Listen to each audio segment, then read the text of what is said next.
The year is 1914. Europe is ablaze. World War I, a conflict of unprecedented scale, has erupted. But the battle lines are not confined to the trenches of Europe.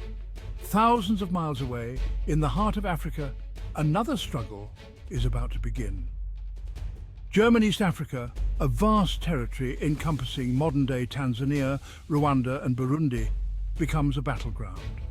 The colony, a symbol of German imperial ambition, is strategically vital. It borders British and Belgian colonies, offering control of crucial trade routes. The outbreak of war catches many off guard, but not Paul Emil von Lettow-Vorbeck. He is a German military officer, a veteran of colonial campaigns.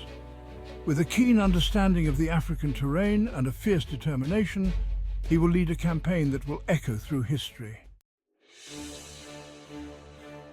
Paul von Lettow-Vorbeck is an enigmatic figure. He is a product of the Prussian military tradition, known for its discipline and efficiency. But he is also a maverick, a leader who understands the need for adaptability in the face of overwhelming odds. Lettow-Vorbeck faces a daunting task. Outnumbered and outgunned by the British and Belgian forces, he knows that conventional warfare will lead to swift defeat. Instead, he embraces a different approach: guerrilla warfare. His strategy is one of attrition, of wearing down the enemy through constant movement, surprise attacks, and exploitation of the environment. He will utilize the vastness of East Africa, its scorching heat and its dense jungles, to his advantage. Lettow-Vorbeck's tactics are as unconventional as they are effective.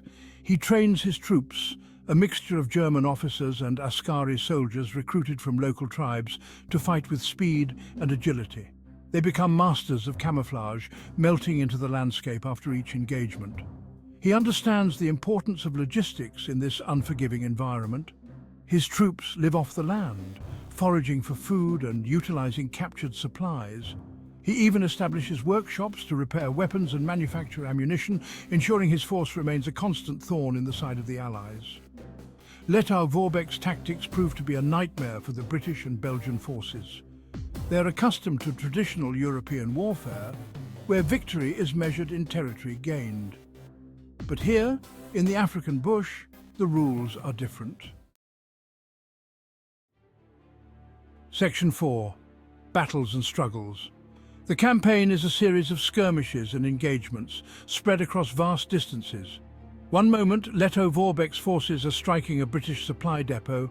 The next, they are melting into the jungle, leaving their pursuers bewildered. The Battle of Tanga in November 1914 is an early example of Lettow-Vorbeck's unconventional tactics.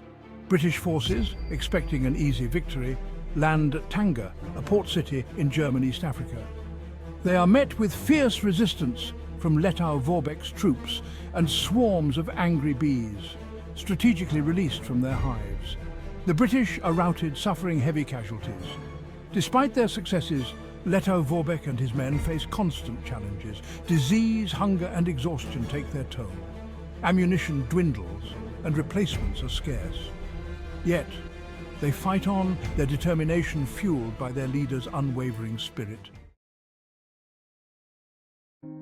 Section 5. The Human Cost. The East Africa campaign is not just a story of military strategy. It is a human story, one of courage, endurance and suffering. Both sides face unimaginable hardships in this brutal conflict far from home. The Askari soldiers, fighting for their German commanders, endure prejudice and discrimination. They are often treated as inferior, despite their bravery and loyalty. Many are far from home, fighting in unfamiliar terrain, their motivations complex and varied. The local population is caught in the crossfire. Villages are destroyed, crops are plundered, and civilians are displaced. The war disrupts traditional ways of life, leaving a legacy of hardship that will endure long after the guns fall silent. Section 6. The Echoes of the Campaign. For 4 long years, Lettow-Vorbeck keeps the Allied forces at bay. He ties down tens of thousands of troops, diverting resources from the European theatre.